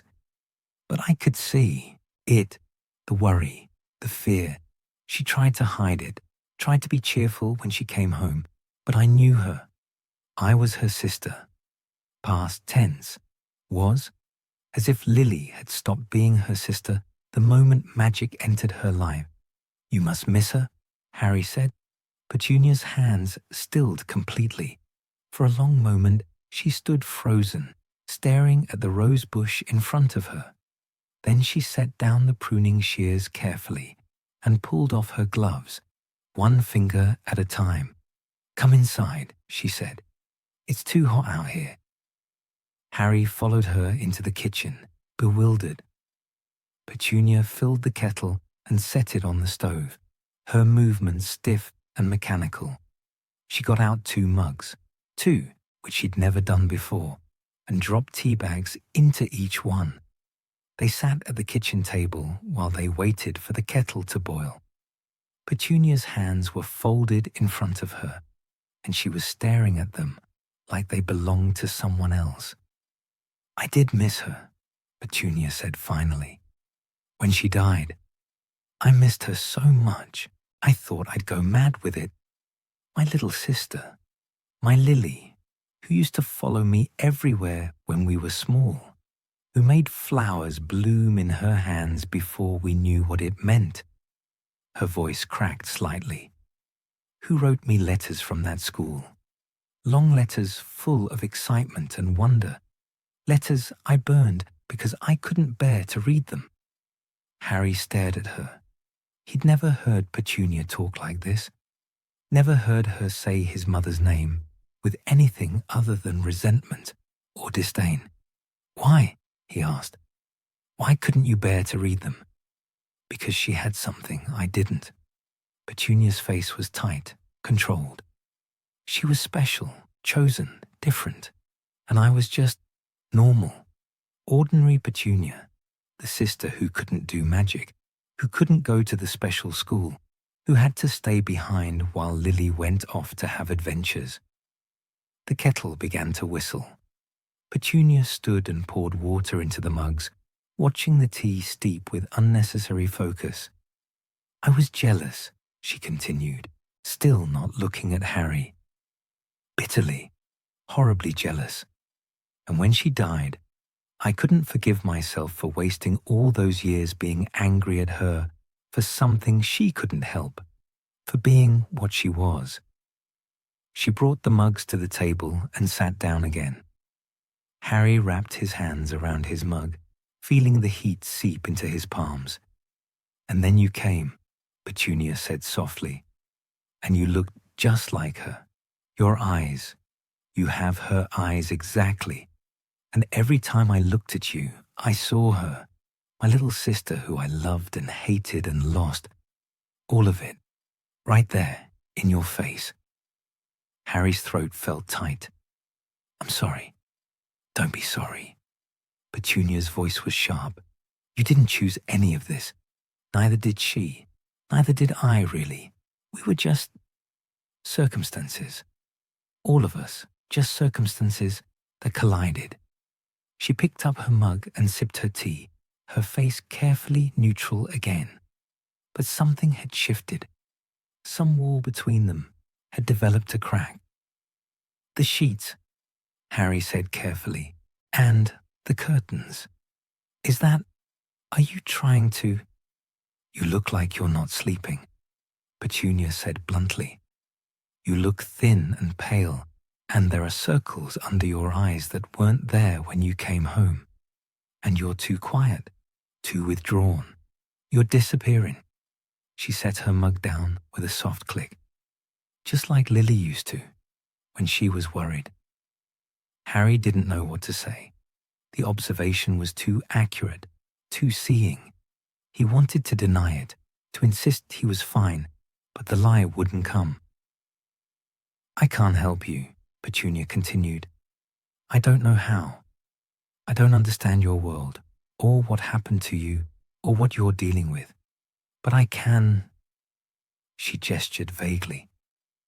I can make sure you have clean sheets, and decent curtains, and enough food. It's not much, but it's something. It was more than something. It was acknowledgement, recognition, a small awkward reaching out from someone who didn't know how else to reach. Thank you, Harry said again, and this time he meant it more deeply than he had for the sheets alone. Petunia nodded once, sharp and efficient. Then she stood and carried her mug to the sink, the moment of vulnerability closing as quickly as it had opened. But it had happened. That was the important thing. It had happened. That afternoon, Harry found other small changes he hadn't noticed before. The towel hanging on the back of his door was new, or at least newer than the threadbare one he'd been using. There was a bottle of shower gel in the bathroom cabinet that he didn't remember buying, a brand he actually liked. In the kitchen, when he went to make a sandwich, he found his favorite kind of jam, raspberry, which the Dursleys never usually bought, sitting in the fridge door. Small things, barely noticeable things. But there, and at dinner that evening, when Vernon was complaining about some problem at work and Dudley was scrolling through his phone, Petunia set Harry's plate down in front of him with slightly more food than she used to give him. Not obviously more, she was too subtle for that, but enough that Harry noticed. When he glanced up at her, she was already turning away, busying herself with something at the counter. But there was a tension in her shoulders that suggested she was aware of his attention, aware of what she'd done. Later, when Harry was washing the dishes, a chore he'd taken on without being asked, something to do with his hands, something to feel useful, Petunia came and stood beside him with a tea towel. She didn't say anything, just dried the dishes as he washed them, working in synchronized silence, but it felt deliberate, companionable almost. Two people sharing a task rather than one person serving another. Your mother used to hate washing dishes, Petunia said suddenly. Always tried to get out of it. Made up excuses about homework or plans with friends. A ghost of something that might have been a smile crossed her face. One time, she tried to use magic to do them. Made such a mess, soapy water everywhere. Mum was furious. Harry felt his own mouth twitch slightly. I can't use magic here. Underage. Not allowed. I know. Petunia's voice was dry. Believe me, I know. That letter they sent last summer, after the business with the Dementors. Very clear about the rules. They finished the dishes in silence. Harry drained the sink and dried his hands. Petunia folded the tea towel with precise corners and hung it on its designated hook. Petunia, Harry said before she could leave. She paused, looking at him with guarded eyes. Do you... Harry struggled to find the right words. Do you ever wish things had been different between you and my mum? Petunia's expression did something complicated. Grief and regret and old anger all mixed together. Every day, she said quietly. Every single day. Then she left the kitchen, her footsteps soft on the stairs. Harry stood alone in the clean kitchen and felt something shift inside his chest. Not happiness, exactly, not even comfort, but something like understanding, something like the beginning of acceptance. Petunia would never love him, would never truly be family in the way family should be. The years of neglect and cruelty couldn't be undone with new sheets and extra portions of dinner. But she was trying, in her limited, awkward way, trying to make amends, or at least to acknowledge that Harry was a person deserving of basic care. And that was more than she'd ever done before. It was more than Harry had expected. That night, as he lay in bed on his new sheets, staring at his familiar crack in the ceiling, Harry thought about his mother, about Lily Evans, who had been Petunia's little sister before she was Harry Potter's mother, who had been a girl who stopped eating when she was worried, who made messes trying to use magic for chores, who wrote letters full of excitement that went unread, who had been loved and resented and lost. Harry pulled out parchment and began another letter he wouldn't send. Dear Mum, I don't usually write to you. It feels strange writing to someone who's been dead for 14 years. But today, Petunia told me about you. Small things, memories from when you were girls. It made you real in a way you've never been before. Not just the perfect mother from photographs, but a real person who had a sister and made mistakes and felt things. She misses you, I think, even though she's angry, even though she can't forgive you for being special when she wasn't. She still misses you. I wish I'd known you, not just what you did for me, saving my life, the protection in my blood, but you as a person, what you liked, what made you laugh, what you worried about. Petunia says I have your eyes. I wish that meant I had your courage too. I wish I knew how you faced all the scary things you must have faced, how you stayed brave. I'm not very brave right now, just so you know, in case you're watching somehow. I'm trying, but I'm not very good at it. I love you. I know I never knew you, but I love you anyway. Harry. He folded the letter carefully and added it to the stack under the floorboard. 24 letters now. A collection of honesty he'd never share. But writing it had helped, had made him feel slightly less alone. Outside, the summer night was quiet and still. Harry closed his eyes and, for the first time in weeks, felt something almost like peace settle over him. It wouldn't last. He knew it wouldn't last. Tomorrow, he'd wake up, and the guilt would still be there. The fear would still be there. The nightmares would still be waiting. But tonight, he had new sheets and a full stomach and the knowledge that someone, even someone as complicated as Petunia, had noticed he was struggling and had tried, however awkwardly, to help. Tonight, that was enough. The doorbell rang at 9:30 on a Tuesday evening in late August. Harry was in his room, had been there all day, writing another letter he wouldn't send. This one to Hermione, trying to explain why he couldn't seem to care about revising for owls when the world was falling apart. The sound of the doorbell cut through the quiet house like an alarm, sharp and unexpected.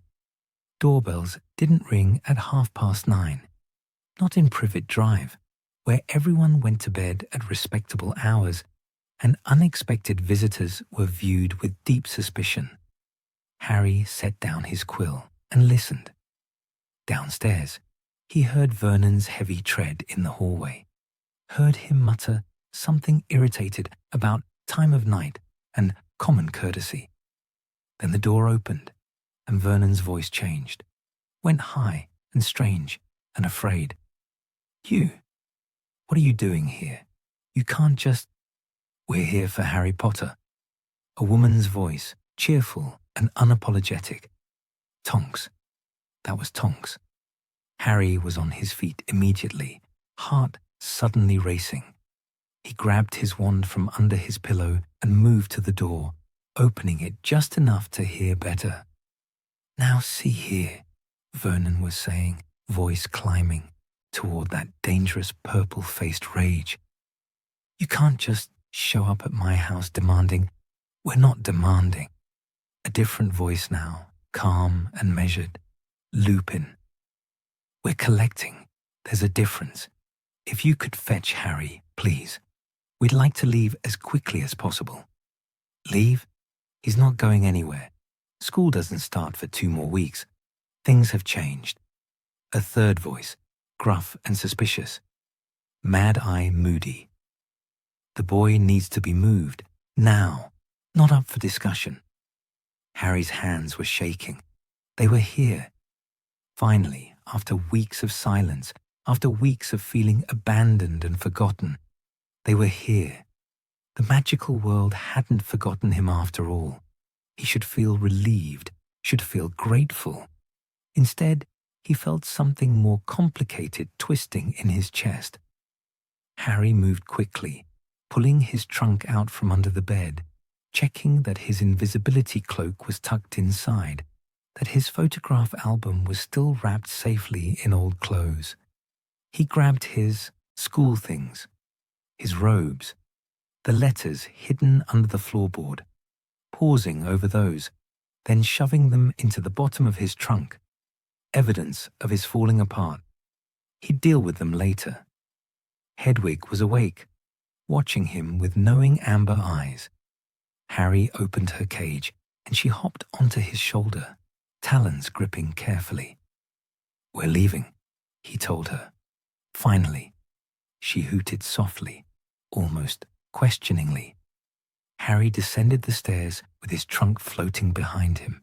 Underage magic be damned. He wasn't struggling down the stairs while the advance guard waited, and found the front hallway crowded with people in traveling cloaks. Tonks with her bright pink hair. Lupin looking more tired than Harry remembered. Mad-Eye Moody, his magical eye swiveling in all directions. And others, Kingsley Shacklebolt, Emmeline Vance, Sturgis Podmore, an entire escort, as if Harry was someone important, someone worth protecting, or someone in danger.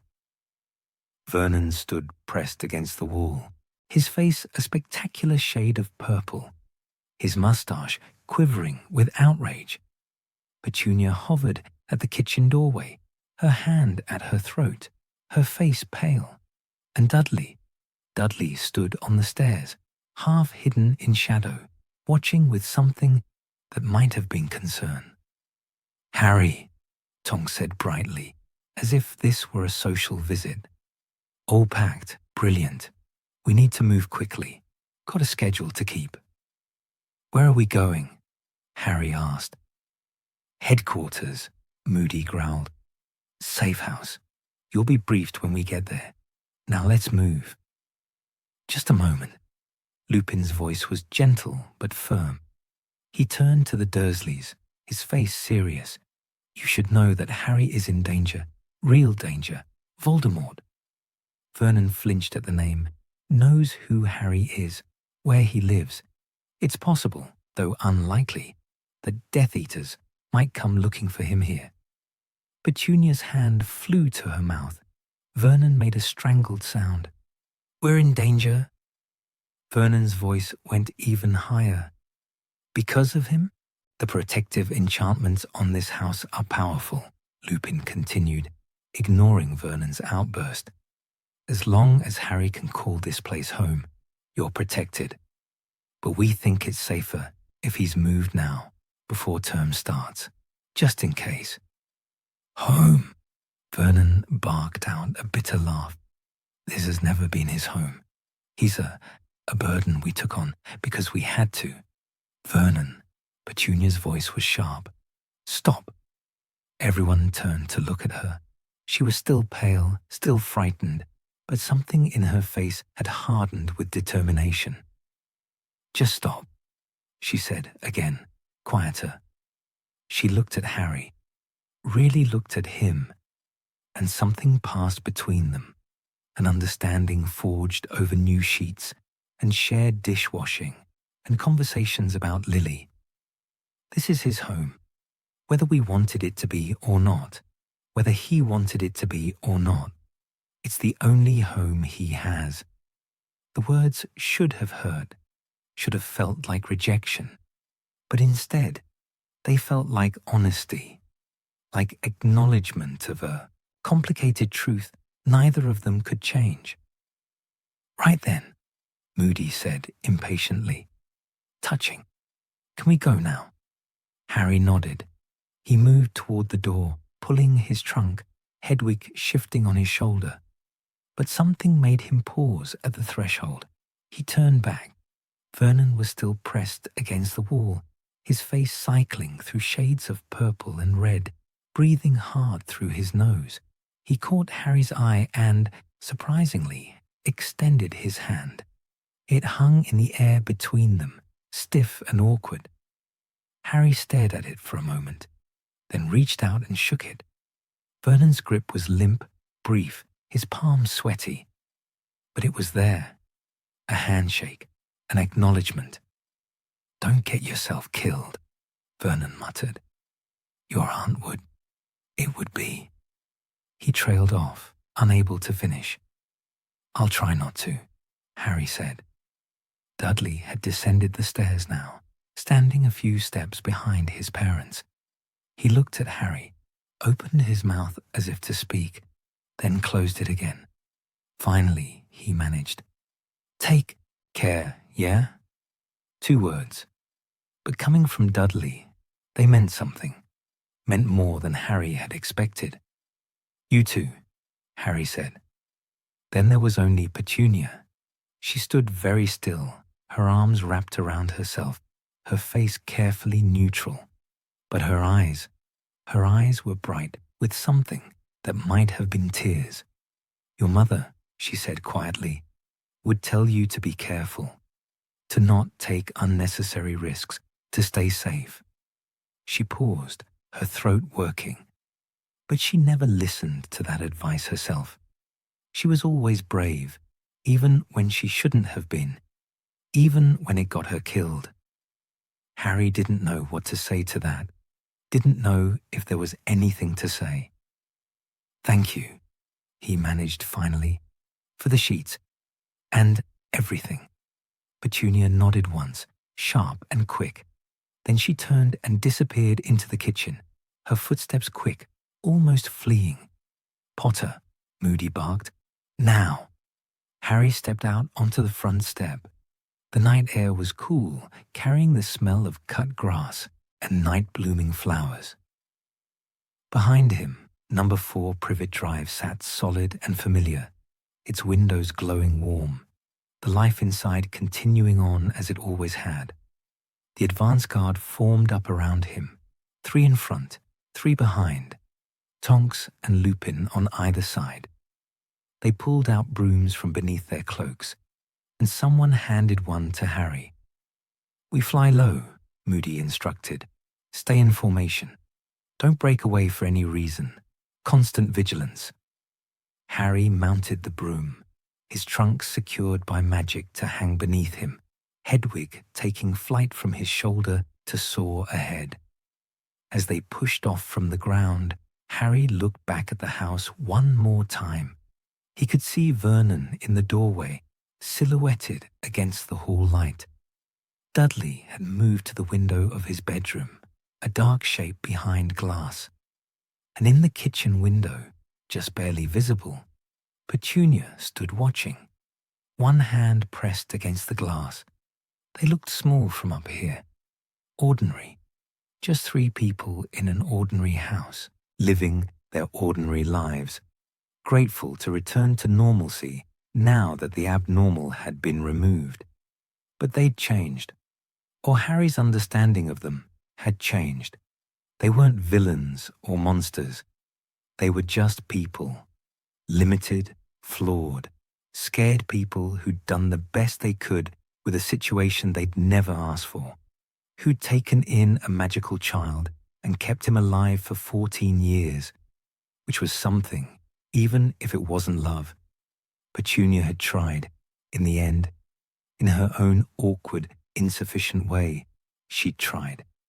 That was more than Harry had expected, more than he'd thought possible. As they flew higher, Privet Drive fell away below them, a grid of identical houses, tidy gardens, street lamps casting orange pools of light. The world Harry had spent every summer in, the world that had always felt like prison, but also the world that remembered him as a baby, the world that held the last pieces of his mother's childhood, the world where Petunia kept her grief locked tight, and Dudley learned what fear tasted like, and Harry wrote letters he'd never send. It had never been kind, would never be home, not really, but it had been something, a place to return to, a place that, however resentfully, had kept him safe, and now he was leaving it behind. Harry felt the familiar tug of loss in his chest. Not grief, exactly, but something close to it, the end of something, the closing of a chapter he'd spent years wanting to end. Ahead, London sprawled in lights and shadow, the city where Grimmauld Place waited, where Sirius and the Order and the war were, where the next part of his life would unfold, whatever that meant. Behind, Privet Drive grew smaller and smaller, until it was just another street, in another suburb, indistinguishable from all the others. "All right, Harry," Lupin called over the wind. Harry thought about that question. Was he all right? He was still carrying the guilt about Cedric, still having nightmares, still scared of what was coming, still not sure he was strong enough, or brave enough, or good enough for what everyone expected from him. But he'd survived the summer, had survived the grief and the silence and the crushing normalcy, had survived being broken and alone, and had somehow found small pieces of unexpected understanding along the way. He was leaving behind his childhood, the last fragments of it anyway. The boy who lived in the cupboard, then the bedroom, then nowhere at all. The boy who counted days until he could return to Hogwarts, who thought that being away from the Dursleys would solve everything.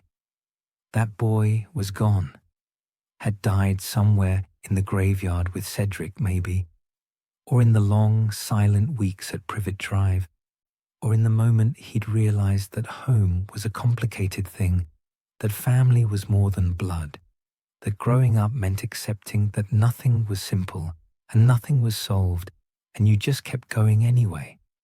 "Yeah," Harry called back to Lupin. "I'm all right." It wasn't entirely true, but it wasn't entirely false either. And for now, flying through the night toward whatever came next, the summer finally over, the weight of Privet Drive falling away behind him, that was enough. The war was waiting. Voldemort was waiting. Fifth Year and owls and prophecies and everything else were waiting. But Harry had survived worse than waiting. He'd survived himself. And that was something.